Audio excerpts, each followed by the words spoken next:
helplessness. Behold the work of the morticians, of people's essence.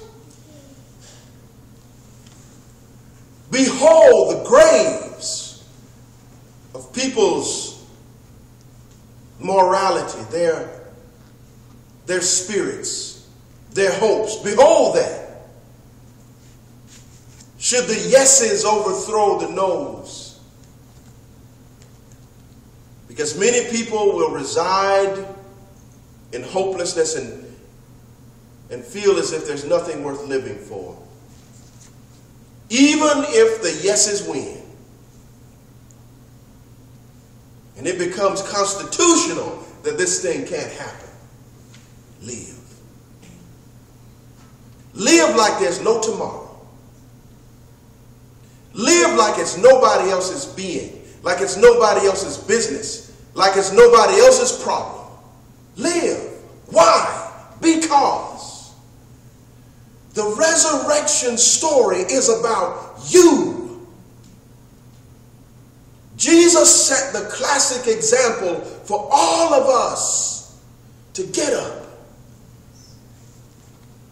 So what? Life treats you bad. So life puts you down. Life gives you grapes that are sour, lemons that are terrible, a bed that's made of cardboard, a meal that only comes by once a day when the butcher throws out the garbage in the garbage can, friendship that only comes in the form of your co-workers. So what? Life treats you that way. The resurrection story says, get up anyway. Live with your scraps. Live with your friendlessness, your one person that cares about you. Live with that. Be happy with that. And know that just because you live, you celebrate the power of God. God did it for Jesus, and Jesus said it as a tone for the rest of us, because he told the disciples, did he not? Greater things shall you do. What I do, you'll be able to do. And we may not have the metaphorical power to make water separate and do those forms of things. I think Jesus was really getting at, there's something greater that you'll be able to do for yourselves, and that is believe in yourselves. We get caught up in the magic. We get caught up in the story. And the hardest thing for people to do these days is to believe in themselves, because there's so many systems that are working against you. So believe. The resurrection is a message for all of us. Don't get caught up whether it actually happened or not. Yeah, it happened. The message that Jesus told us, the idea that Jesus sold us, just the printed words and what they could mean to our lives validates, yes. Yes. Because do we not need to get up every now and then? Yeah. Because if you stay down on your knees, they get raw.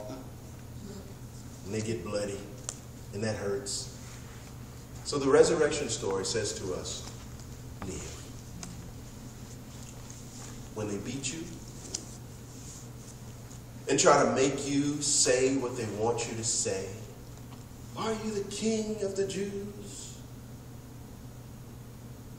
Aren't you worthless because you live in this place?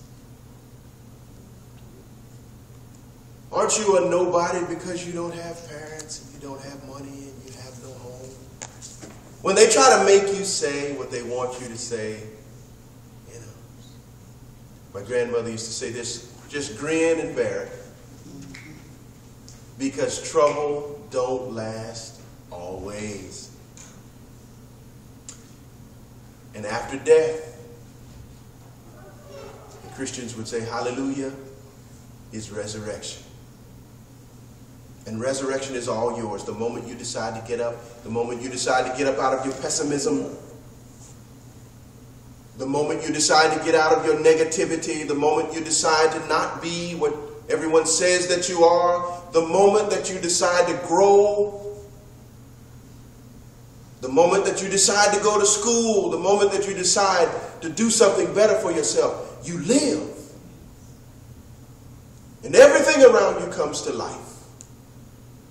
The moment that you, as my dear friend Reverend Poyet says, the moment that you speak it,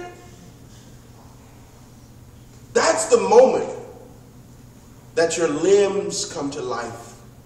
The blood starts flowing. The sinew of your body starts to be mobile. And that's the moment that you, like Christ, come to life.